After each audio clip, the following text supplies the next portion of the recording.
Welcome students.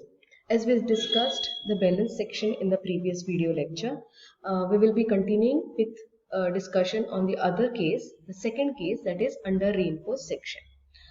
Just to revise, for the balance section, the ideal conditions that were considered was the depth of neutral axis was critical neutral axis, that is NC, that is KC times D.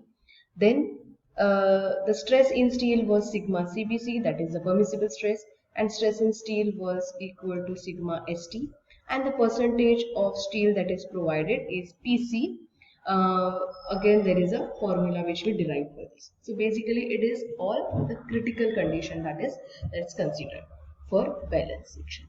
Now we will try and compare the other cases with this balance section and see what is the change.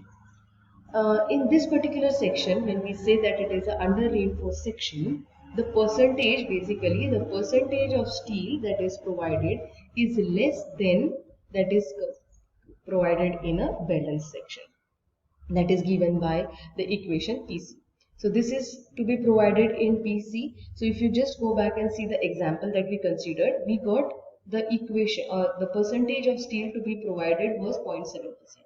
So in this case, if it is an under reinforced section, the P that we will be providing will be less than 0.7%. Okay. So this value of P will be less than 0.7% in the same example.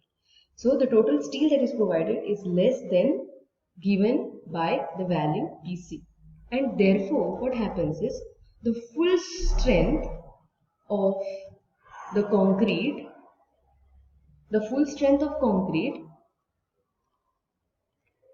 in compression is not developed. Now you just see this figure. Okay, this is a beam with width B and depth D. Just consider a stress diagram with a solid line which I have drawn with pencil here. Okay, that is ADO and OBE. So if there is some compression here C1 and there is tension here, that is P by M. So if from the figure, just refer to this figure again. If C is sigma CBC, this C if we consider it as sigma CBC and P is sigma ST, and if C, the permissible compressive stress is fully attained, that we allow, if this is the main diagram, if we allow concrete to reach its maximum state fully, that is C, which is equal to sigma CBC. In this case, what happens is the corresponding stress in the steel will be equal to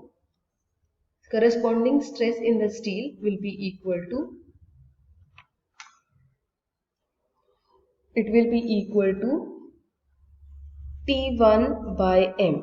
That is, if this is B, this is E, this is O, this is A, and this is B1. So what is the condition? We allow the concrete to reach its maximum state, that is to reach its maximum permissible stress, that is sigma CBC.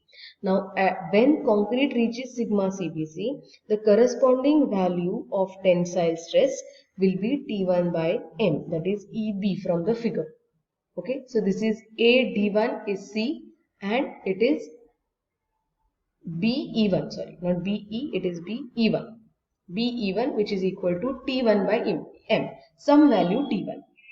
Now, if the stress in steel reaches T1,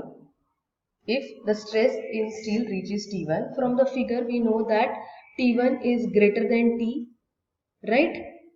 Here we know that this is T and this is T1. So T1 is greater than T. Now this is not possible.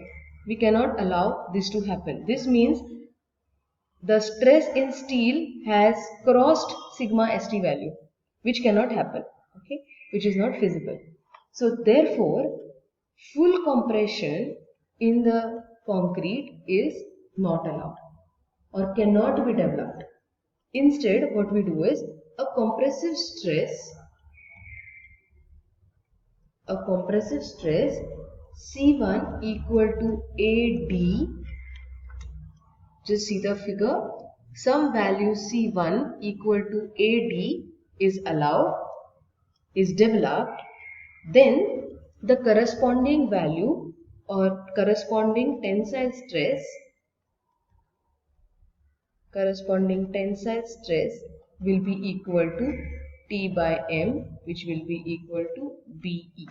So again, referring the figure, if we allow concrete to reach some value C1, that is AD, the corresponding value of tensile stress will be BE, which is T by M. Okay. Thus, in an under reinforced concrete, the concrete is not fully stressed to its permissible value when the stress in steel reaches its maximum value of sigma st.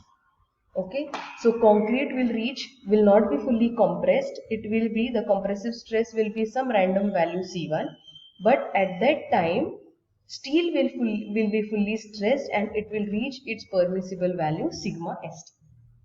Now, because of this, the moment of resistance is governed or will be calculated on the basis of tensile force. So we will have to consider the tensile force to calculate the moment of resistance. So the equation for MR here will be equal to T into the lever arm. That is tensile force T into lever arm. Tensile force T is nothing but small t into AST and lever arm is J into D. So this is equal to MR will be equal to sigma ST. T will be sigma ST because it is fully stressed into AST into J into D.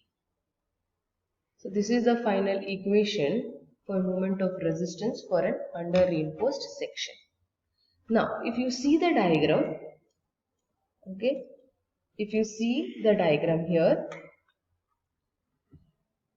this is the actual neutral axis. N is the actual neutral axis, this particular line, and NC of the critical section, that is of the balanced section, comes below. Now how did we do this?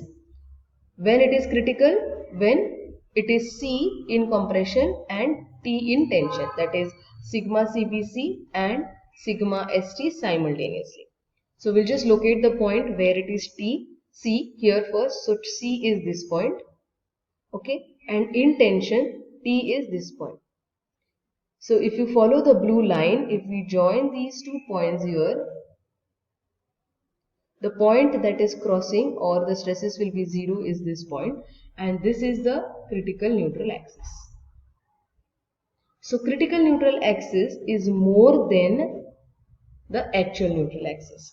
So here we can say that NC is greater than N. Okay. So actual neutral axis of such a section will fall above the critical neutral axis of a balanced section. Hence, NC is greater than N.